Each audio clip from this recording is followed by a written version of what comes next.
আগামী 19 ও 26 এপ্রিল পশ্চিম ত্রিপুরা এবং পূর্ব ত্রিপুরা লোকসভা আসনে অনুষ্ঠিত হবে নির্বাচন। এই নির্বাচনকে সামনে রেখে ইতিমধ্যেই প্রচারে জোর দিয়েছে শাসক দল বিজেপি। দুটি আসনেই বিজেপির জয় সুনিশ্চিত করতে মাঠে নেমে পড়েছে ভারতীয় জনতা পার্টি। উল্লেখ্য, পূর্ব ত্রিপুরা লোকসভা আসনে বিজেপি মনোনীত প্রার্থী কৃতি সিং দেববর্মার হয়ে বৃহস্পতিবার ফটিকরা বিধানসভা কেন্দ্রের অন্তর্গত 6 নং বুথে জনসম্পর্ক অভিযান করেন মন্ত্রী তথা এলাকার বিধায়ক সুধাংশু দাস। সঙ্গে উপস্থিত ছিলেন স্থানীয় দলীয় কার্যকর্তারা। কর্মসূচি শেষে এদিন সাংবাদিকদের মুখোমুখি হয়ে কৃতি সিং দেববর্মা বিপুল ভোটে জয়ী হবেন বলে প্রত্যাশা ব্যক্ত করেন শ্রী দাস। আজকে ফটিকরায় বিধানসভার অন্তর্গত 6 নং বুথে ভারতীয় জনতা পার্টির সমস্ত কার্যকর্তাদের নিয়ে বাড়ি বাড়ি আমরা জনসম্পর্ক করেছি।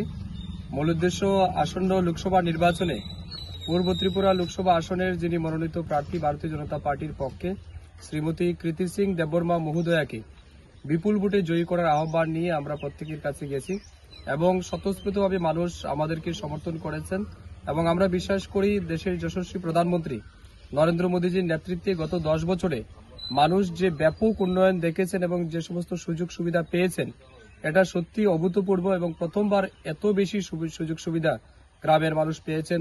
প্রধানমন্ত্রী আবাস যোজনায় ঘর বলুন, জল জীবন মিশনের মাধ্যমে জল বলুন, কিষাণ সম্মান নিধির মাধ্যমে 6,000 টাকা কিষাণ সম্মান নিধি, সরকারি অন্যান্য প্রকল্পে, আয়ুষ্মান প্রকল্পে, স্বাস্থ্যের পরিষেবা, সব মিলিয়ে মানুষ যা পেয়েছেন সত্যি মানুষ খুশি এবং মানুষ তা আমাদেরকে ব্যক্ত করেছেন এবং সবাই প্রস্তুত আগামী লোকসভা নির্বাচনে ভারতীয় জনতা পার্টির প্রার্থীকে তারা বিপুল ভোটের ব্যবধানে বিরোধী দলের প্রার্থীর জামানত বাজেয়াপ্ত করে আমাদের প্রার্থীকে জয়ী করবেন। তার জন্য সবাই প্রস্তুত রয়েছে, আমরাও প্রস্তুত। শুধু সময়ের অপেক্ষা। মহারানী কৃতি সিং দেববর্মার জয় সুনিশ্চিত হয়ে গেছে ইতিমধ্যেই, শুধু সময়ের অপেক্ষা। আমরা বিশ্বাস করি প্রচুর ভোটের ব্যবধানে উনি জিতবেন।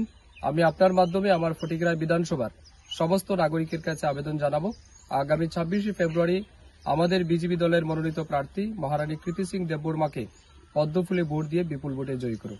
নমস্কার।